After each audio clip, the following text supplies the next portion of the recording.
Party games for popular franchises aren't new.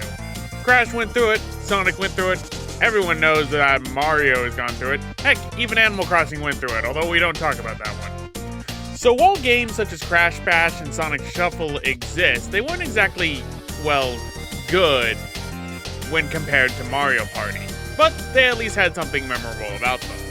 Crash Bash had its story mode with its warp rooms for different mini-games, and Sonic Shuffle had its own story mode with incomprehensible boards, so there was that. So how was Ape Escape's first foray into the party game world? Well, let's take a look at that today with Ape Escape Pumped and Primed for the PlayStation 2. Right off the bat, Ape Escape Pumped and Primed comes to us from Sony Computer Entertainment Japan Studios and was localized in the United States by Ubisoft as part of a 2-game publishing deal in North America with Sony. No European release was ever made for this game, which makes this one of the rare entities in the series that was localized in 2 regions rather than receiving either a worldwide release or only being released primarily in Japan. Released in 2004 for the PlayStation 2, Ape Escape Pumped and Primed has a very different cel-shaded art style, and graphics are extremely different when compared to the mainline games of Ape Escapes 1, 2, and 3. And this art style would actually be carried over into Ape Escape Million Monkeys, a sequel to Pumped and Primed that is a whole other can of worms that we're going to get into in that eventual review. Reception for the game was mixed, with notable review outlets such as G4 giving the game its lowest scores out of reviews for maybe if the characters were more iconic, maybe if there would have been a true sequel instead of a party game, maybe if the game were fun, or review outlets such as GamerFeed if turning the third installment into a party game is Sony's idea of fun, then the franchise, if you can call it that, is dead. Other reviews were mixed, but also echoed the sentiment of them believing that this was the third official entry in the Ape Escape series, which at the time of Pumped and Primed release was still in development for the PlayStation 2, and Ape Escape 3 would be released in Japanese markets the next year, with it coming to North American audiences the year following that. So, a little bit jumping the gun there, I have to admit. Marketing for the game was also highly limited, at least in North America, as I cannot seem to find any commercials for the game, and remember as a kid only being surprised to find the game at an EB Games in October of 2004. It's no wonder that the low sales and low review scores are why the game's sequel, Million Monkeys, never did get localized in North America. On a personal front, I first discovered Ape Escape Pumped and Primed at an EB Games in 2004, but since I didn't get myself a PlayStation 2 until 2005, I would only be able to play it at a friend's house when he rented it from a Blockbuster. We both had fun, but never beat the game despite how short it is. I wouldn't play this game again until I grabbed it myself for my PS2 in 2006, where I went through the story mode by myself and finally beat it. I enjoyed the game, especially now almost 17 years later, but I can see where the game could be seen as lacking for the other people, such as those review outlets earlier.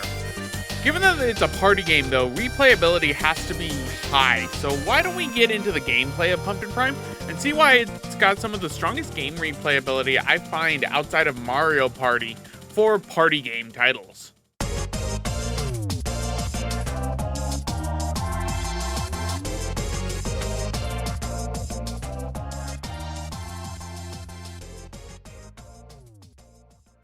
Gameplay of Pumped and Primed is split into 2 types of gameplay modes, story and multiplayer. Within these modes are different tournaments which are comprised of different minigames for the players to compete in. There is always a maximum of 4 players in a match, be they up to 2 players for story mode or 4 players with a PlayStation multi-tap controller port for multiplayer. The tournaments all rank the players based on their finishing place, with points being awarded to each person. First place earns 1,000 points, second place earns 750, third place earns 600, and last place earns 300. The player with the most points at the end wins the tournament subset. Now, in multiplayer, it is all about just having fun with friends, but in story mode, the player needs to win a certain number of points to unlock the next tournament to progress the story. You don't need to get all first place to win the beginning ones, but it helps to get used to win conditions for the game, as it continues to become harder and harder to move on to the next tournament after you get a certain number of places within the game. There are many different types of mini-games within Ape Escape Pumpkin Prime, from tank battles to underwater mech battles, boat races, foot races, battle matches using stun clubs and slingshots, coin collecting using sky flyers, RC cars, or super hoops, and outright death gauntlet matches later in the game. Each minigame has a unique field and background as well as an arena to participate in, so the environments, although small and limited in the grand scope of things in terms of size, never really get stale when compared in the different way, shape, or form of other party games. For now, we'll continue how the game plays in story mode, since multiplayer is just that, simply multiplayer. As mentioned before, up to 2 players can do story mode, and that makes the game even easier. The game is already rather easy on many different fronts if you know what you're doing, but having the addition of 2 players to play through story mode makes this an even breezier game to get through. There are difficulty selectors in the game, but unfortunately they are locked behind codes that can only be input on the main menu after beating the final boss. Which, yes, there are bosses in Ape Escape Pumpkin Prime, and this is definitely one of the weaker aspects of the game, as there are 2 recurring bosses with a hypnotized Jake on a motorcycle and Spectre in an Ultra Goliath armor. You fight both 3 separate times in the game, but the boss fights are different each time, with different locations and different stipulations on how the boss is fought. So it is refreshing in that regard. You're also able to refight the bosses as many times as you wish, which is a huge plus when compared to Ape Escape 2, which locked refights behind time trials, and Ape Escape 1, where you could not refight bosses at all. This would actually be the first Ape Escape game to where you could refight bosses as many times as you want, until Ape Escape 3 would come out a year later. You could also replay tournaments and even individual matches as many times as you want too. Now, why would you even want to do that in the first place, you might be wondering? Especially if you're already playing alone like I am, because pandemics are still a thing. Well, it comes from the customizable characters you can play as. Pumpkin Prime has a very diverse cast of old and new Ape Escape characters for the player to choose from.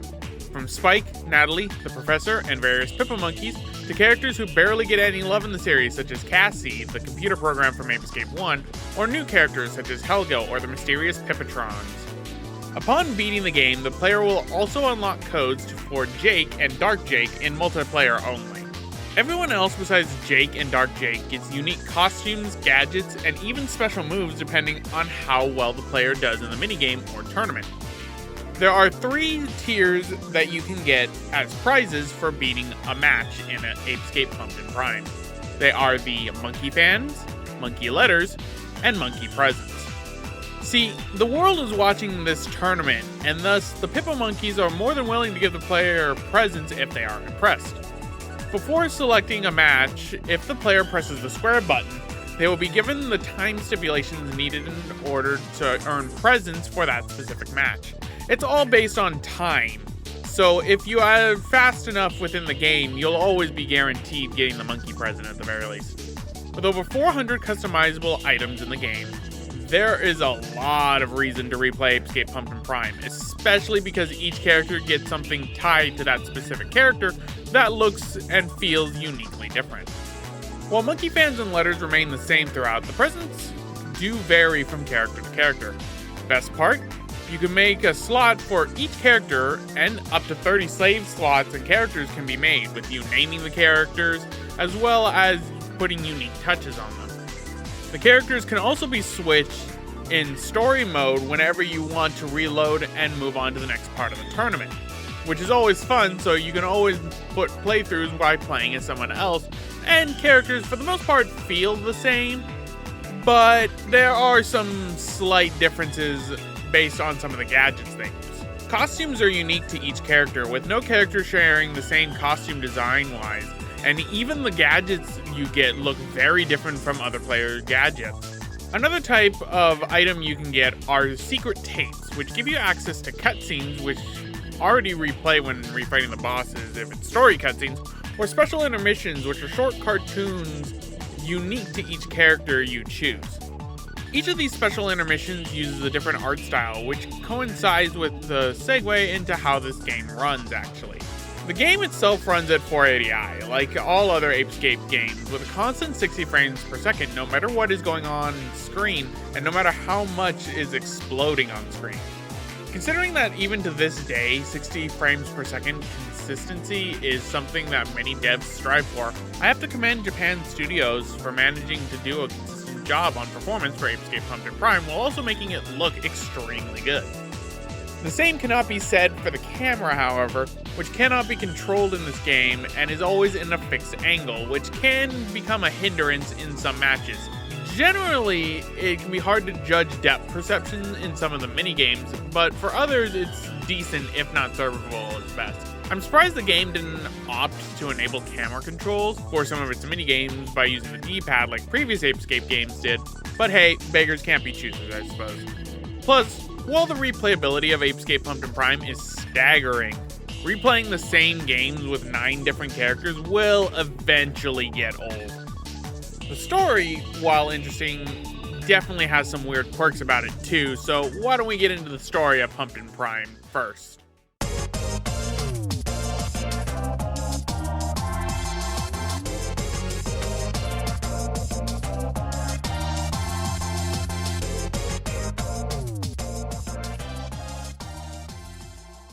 The story for Apescape Pumpkin Prime is strange in that you can miss the most crucial details of the story without even knowing it. See, remember those intermissions I mentioned in the gameplay section? Well, 3 of those characters actually reveal the story of Apescape Pumpkin Prime through their intermissions. Those characters are the Professor with his first intermission, the Pipotrons for both their intermissions, and Helga for both her intermissions.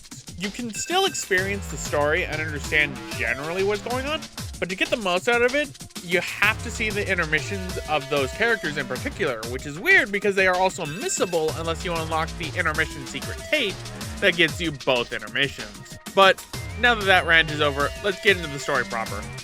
Just know that I ended up using Pipo Monkey in this run through, mainly because I know the story, but also because I felt it necessary that I already had the secret tapes for this review. So I figured, why not reject humanity and return to Monkey? Taking place in a virtual world, the High Tech Gadget Tournament is about to begin. The world, designed by the professor's unnamed friend and father to Helga, has revolutionized the world, and most humans use this interface in some way. The main cast, alongside Pipo Monkeys and the mysterious Pipotrons, are all entering the High Tech Gadget Tournament to win its trophy. The trophy, though, contains a special disc that can be used to control the virtual world unbeknownst to most of the cast except the Pipotrons themselves. During the tournament, a Spectre-controlled Jake and Spectre will crash and interrupt the tournament from time to time to make sure that the Pipo Monkeys are the ones who win the tournament. This, much to the dismay of the Pipo Monkeys themselves, as they don't want this. Upon winning the tournament, depending on who you've chosen, the trophy will either be stolen by the Pipotrons or destroyed by the Pipotrons if you're playing as them, to reveal the disc. There, the real villain appears, quote-unquote, and uses the disc to begin controlling the virtual world and to try and take over the world at large. So, it becomes a race to stop the mysterious person from taking over and destroying the world, while also surviving the little virus tech tournament that the cast is being forced to participate in. For the story overall, Pumpkin Prime didn't need to make an overly elaborate story, considering at the end of the day, it's just a party game. But then again, I'm surprised at how comprehensive and actually dark this story is overall, especially regarding the characters of the Pipotrons themselves. The intermissions with the Pipotrons show their origin. The fact that the unnamed villain states that he has thousands of Pipotrons is actually really morbid in hindsight when you think about it. Helga herself is looking for her missing father, who was kidnapped by the Pipotrons and is never returned by the end of the game, so I'm just going to assume that the Pipotrons killed him later on. Overall, the return of Classic and the addition of new Apescape characters, they do at least appear in one other game, with the Pipotrons being the biggest winners, appearing in Apescape Million Monkeys, Apescape 3, Ape Quest on the PSP, and the Apescape anime. Helga unfortunately got the short end of the Stun Club because she only appears in Million Monkeys after this game, but does appear in the Apescape anime as a regular character at least. Along with, again, the Pipotrons, who also stole the show in that show, because they're basically just Pipo, Ed, and Eddie.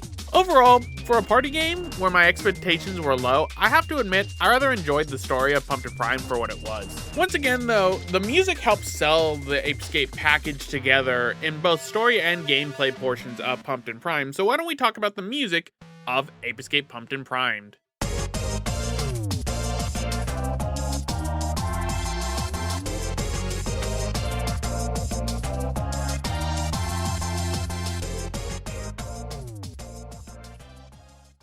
Koji Hayama's tracks for Apescape 2, while very different from other soundtracks, must not have sat well with other fans of the series regarding that this game, Apescape Pumpkin Prime, sees the return of series veteran Soichi Terada.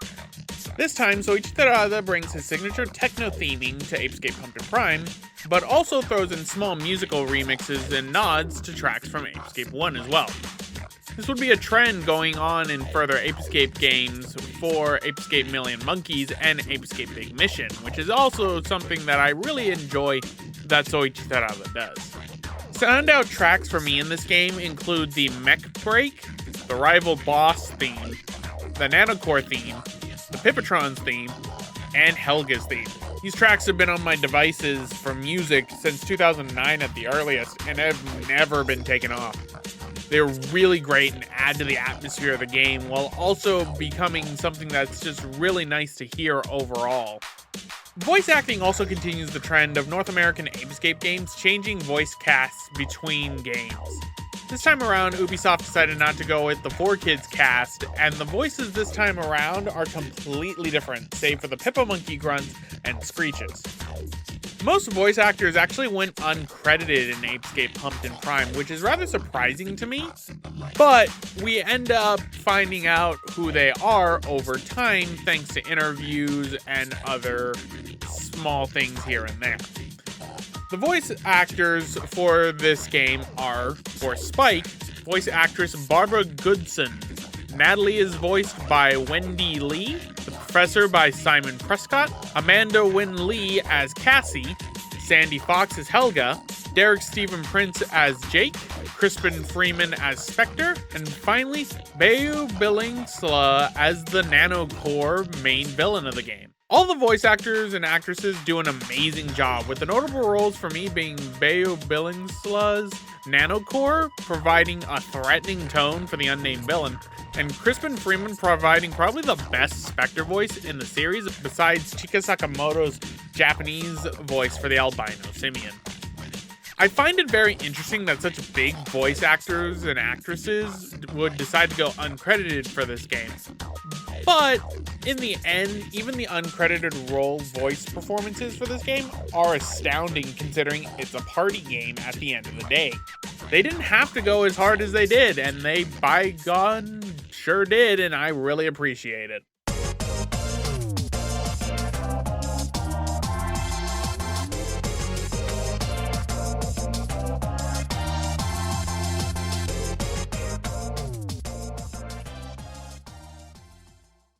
So overall, how was Apescape's first foray into the party game world, considering that many Apescape games released after Pumpkin Primed would also have a bunch of different party games? Well, honestly, I agree with many of the points that the average reviews gave it at the time, but it definitely is something I had more fun with and is something I really enjoy playing more than I had really any right to have fun with. It's best played in short bursts, but the short length of the game means that you won't need to be playing it for too long anyway. And with the loads of customizable characters and things that you're allowed to try, the game plays itself overall. In the end, Pumpkin Prime was definitely a fun distraction from the main series, and while its sequel game Million Monkeys never got released outside of Japan, many of the things that set up in Pumpkin Prime would go on into that game as well, in terms of specials, customizable abilities, playable characters, and even a tournament mode. It's a shame that the game never really got a re-release, since the PS2 itself can only output at a certain resolution, and the current state of the Apescape franchise from Sony also means I'm not holding my breath, either for a re-release anytime soon. Ultimately, this has led to a major price increase for Apescape series games, and Pumped and Primed is no exception, unfortunately rounding around $50 to $100 for a used North American copy. Even Japanese copies are starting to go up in price from around $35 to $50, which is insane to me as someone who grabbed a used copy of the Japanese version for $10 a few years ago, and just $20 for the original Apescape Pumped and Prime in North America. Maybe one day the series will get re-releases besides 2, but again, with how Sony's treating it and with the closure of Japan studios, it's hard to say. But until then, this has been Neronium, and I thank you all for watching my review of Apescape Pumped and Primed. See you all next time.